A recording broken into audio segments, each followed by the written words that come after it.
Klinik Pratama Sinergi Lisna Medika 05 Surabaya yang beralamat di Ngagel Timur 42, Surabaya, merupakan klinik yang didirikan berdasarkan MOU yang ditandatangani antara GM PLN UIT Jatim dengan Dirut Dapen PLN dan Ketua IK PLN Daerah Jatim pada tanggal 26 Oktober tahun 2021 dan diresmikan oleh Direktur HCM PLN, Yusuf Didi Setiarto pada tanggal 22 Juni tahun 2022 yang lalu. Seiring perjalanan waktu Klinik Pratama Sinergi Lisna Medika 05 Surabaya terus berbenah dan berkembang untuk melayani pasien baik yang sudah purna tugas PLN maupun pegawai yang masih aktif di PLN, baik dalam pelayanan kesehatan maupun pengobatan dan juga fasilitas laboratorium dan apotek. Bila ada pasien yang sakit dan setelah diperiksa dokternya maka resepnya bisa diambilkan ke apotik di klinik tersebut sehingga pasien yang kurang sehat pulang ke rumah sudah membawa obat penyembuhnya. Banyak keinginan dan permintaan dari anggota IK PLN khususnya yang ada di kota Surabaya terkait kebutuhan layanan dokter gigi. Maka pada tanggal 19 September tahun 2023 telah diresmikan poli gigi di klinik tersebut oleh Dirut Dapen PLN, Antonius Resep Tias Artono. Alhamdulillah, semakin lengkap pelayanan Klinik Pratama Lisna Medika 05 Surabaya, sehingga saat ini sudah banyak dipakai rujukan oleh pensiunan PLN di Surabaya sekitarnya untuk mendatangi klinik tersebut untuk berobat. Semoga kedepannya klinik tersebut bisa juga menyediakan semacam klinik mata. Amin ya rabbal alamin. Diresmikan oleh Pak Dir LHC. Nah, waktu itu kita datang ya ikut waktu itu ya. Dan ini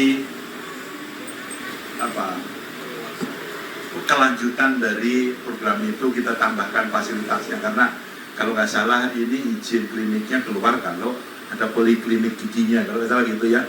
Nah sekarang kita penuhi dan ini nanti logonya kita pasang seperti yang ada di atas itu. Ada logonya Dapen, ada logonya PLN, ada logonya BUMN. Waktu itu saya ingat sekali dipesenin sama Pak Didi, Pak Anton itu logonya BUMN harus ada gitu. Mungkin saya lupa, nanti tolong dipasang.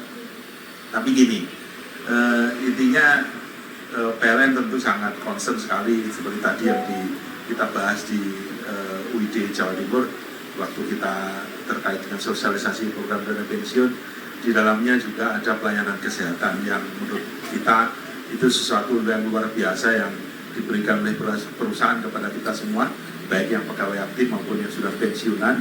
Dan ini kita melihat memang PLN perlu untuk dan dana pensiun akan membantu di sana ikut mengendalikan di dalam pelaksanaan biaya pelayanan kesehatan, tapi tanpa mengurangi pelayanannya. Nah itu jilidnya itu.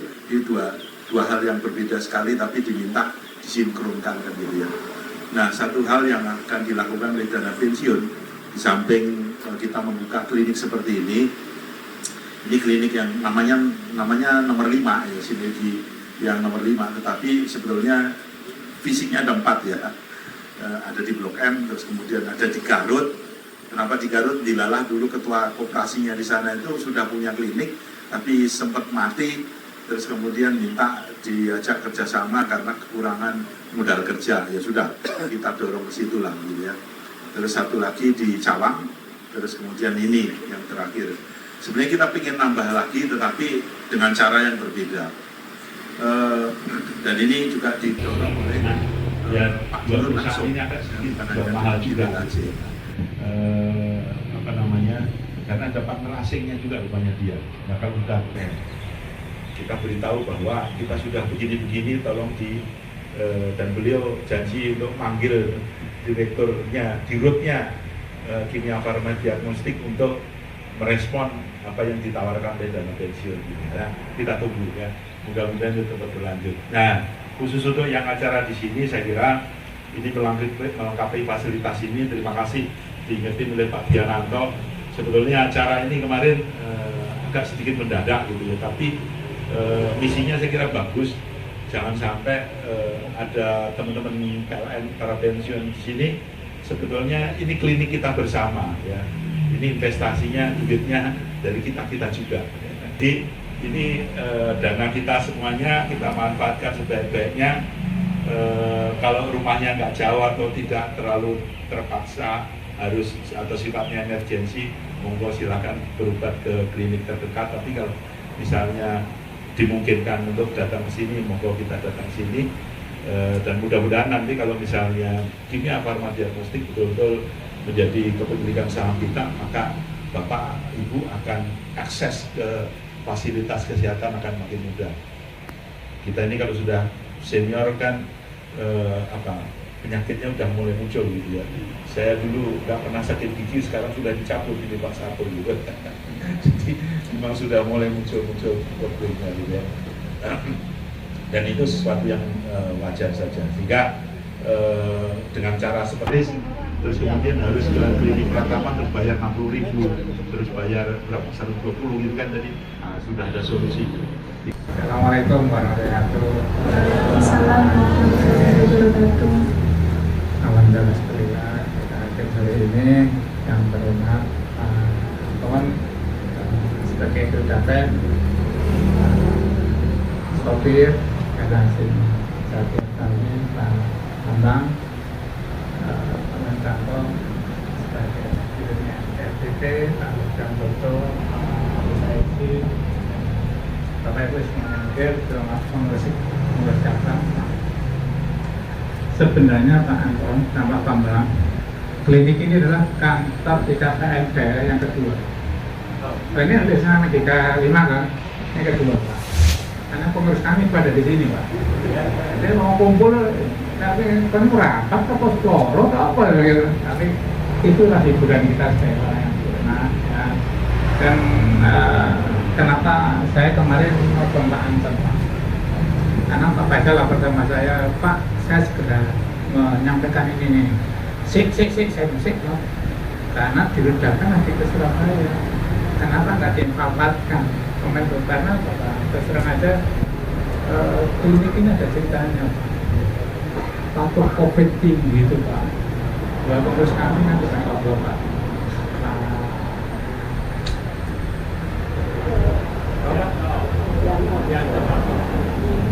Pak Bento satunya Posdianto.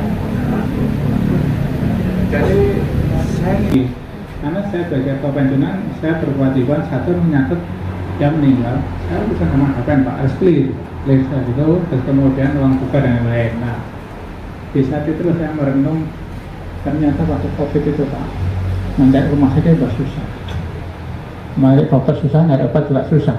Nah, akhirnya saya pergi ke Jakarta Pak. Jakarta kan Cengkareng tempat isolasi Pak, Cengkareng kan.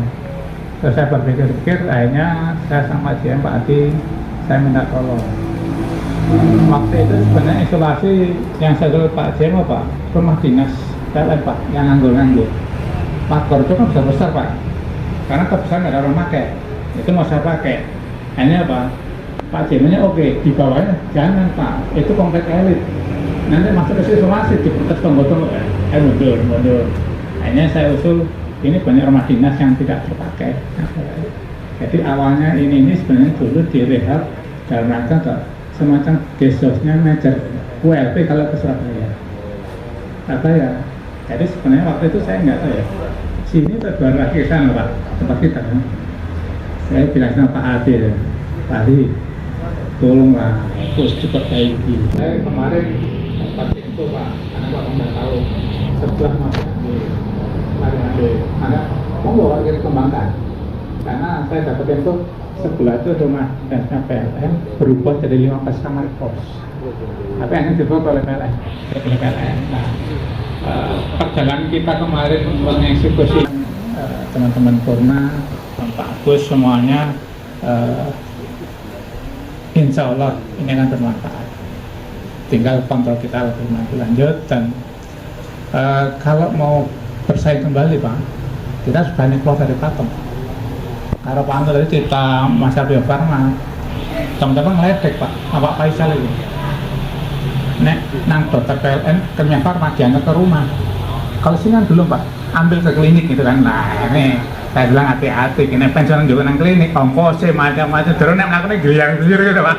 Saya bilang, nah ya Pak, kita usulkan gimana caranya kita percepat obat yang Terima kasih sudah nonton IKPLN TV. Jangan lupa like, subscribe dan share ya.